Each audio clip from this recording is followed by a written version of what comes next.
Eurípides, você tem conhecimento desta foto? Sim, tenho, pela própria mãe e o pai que vieram trazer por mim. Você está inteiramente certo de que se trata de uma manifestação sobrenatural? Sem dúvida. Do Chico Xavier? Se Chico Xavier tinha tantos poderes como encarnado, muito mais poderes ele tem agora no mundo espiritual. Eu estou certo de que somos imortais. Você tem certeza de que não se trata de uma fraude? De maneira alguma. Uma senhora simples falando: Chico salvou minha vida porque eu estava desanimado da vida. As longas moléstias são abençoadas preparações de nosso espírito para a vida maior. Levamos as duas fotos para análise de peritos. Daqui a pouco você vai ver o que a ciência tem a dizer sobre as supostas aparições.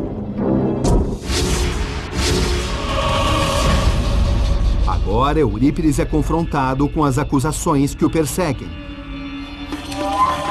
As de explorar o médium e até mesmo agredir seu próprio pai. Eurípides, você chegou a ser acusado de explorar financeiramente o seu pai, Chico Xavier, e até mesmo de espancá-lo. Alguma dessas acusações tem fundo de verdade? Seja que eu o explorasse, ou depois, quando saiu, que nós tivemos uma desavença, que foi tudo mentira.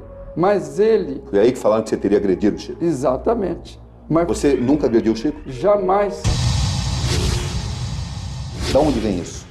Foi de um relacionamento que eu tive com uma certa moça durante os tempos. Ela, ao ver acabar, depois de uns dias, quis voltar. Como eu não quis, ela disse que iria acabar comigo na mídia. Trabalhar por uma humanidade mais feliz, por um mundo melhor, pela extinção das guerras. Esse é o túmulo de Chico Xavier, aqui no cemitério de Uberaba, hoje transformado em um autêntico centro de peregrinação. Flores e mensagens deixadas por pessoas que acreditam em seus poderes até hoje. Ao morrer em 30 de junho de 2002, aos 92 anos, Chico Xavier deixou um legado de 451 livros. Como ele sempre lembrava, nenhum deles escrito por ele. Ele apenas reproduzia o que os espíritos ditavam.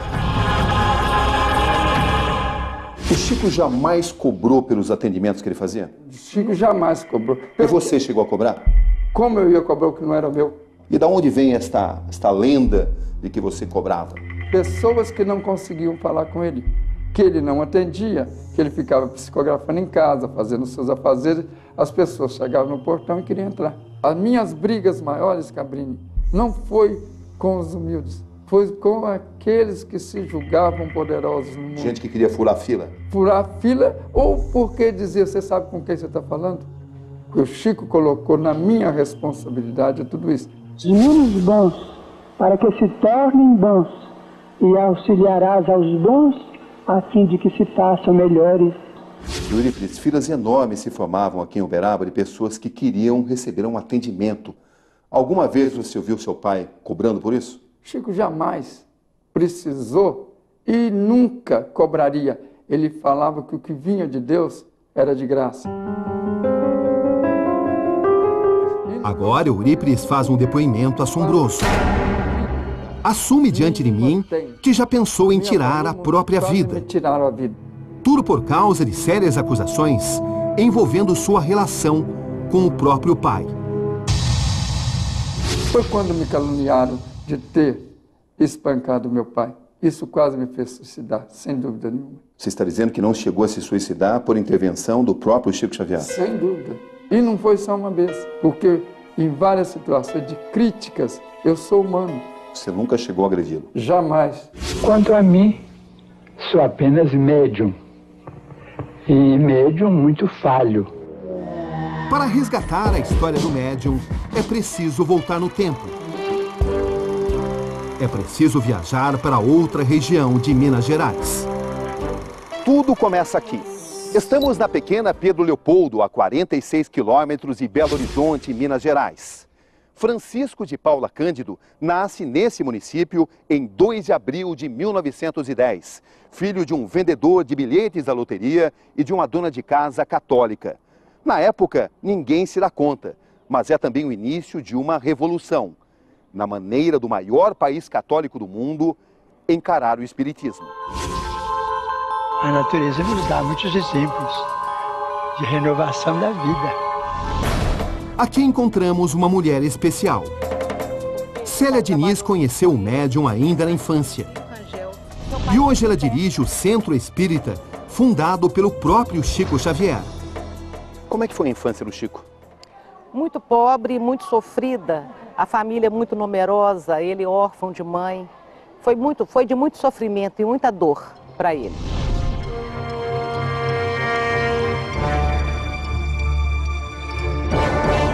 Aqui nesse local, em Pedro Leopoldo, onde hoje está essa casa reformada, sede de um centro espírita, Chico Xavier nasceu e passou os primeiros anos de sua vida.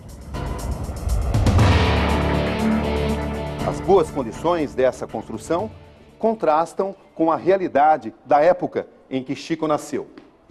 O local onde ele nasceu era um casebre. Vejam como era a casa onde Chico nasceu.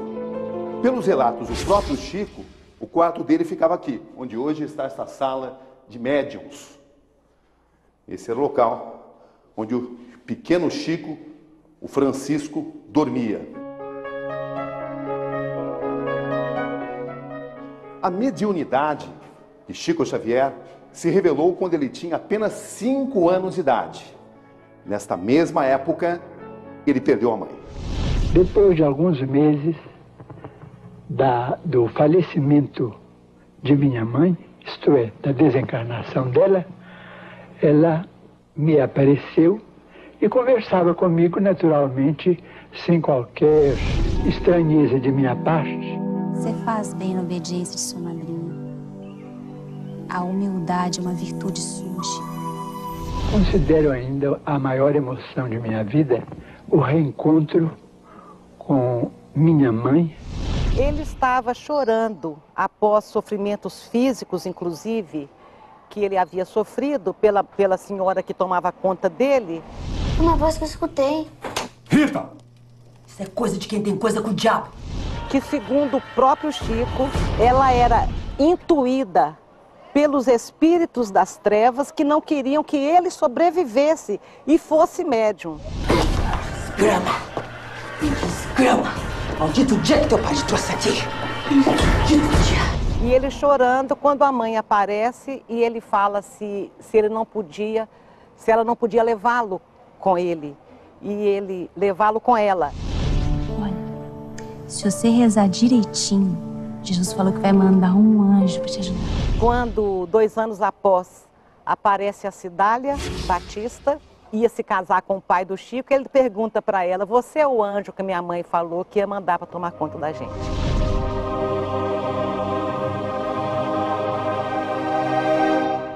Na escola, no grupo escolar, ele era um menino muito inseguro, não é? Francisco de Paula Cândido.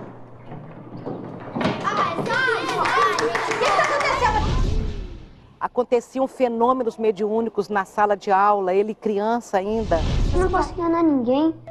Tinha um moço do meu lado, me ajudando. Do meu lado aqui, ó.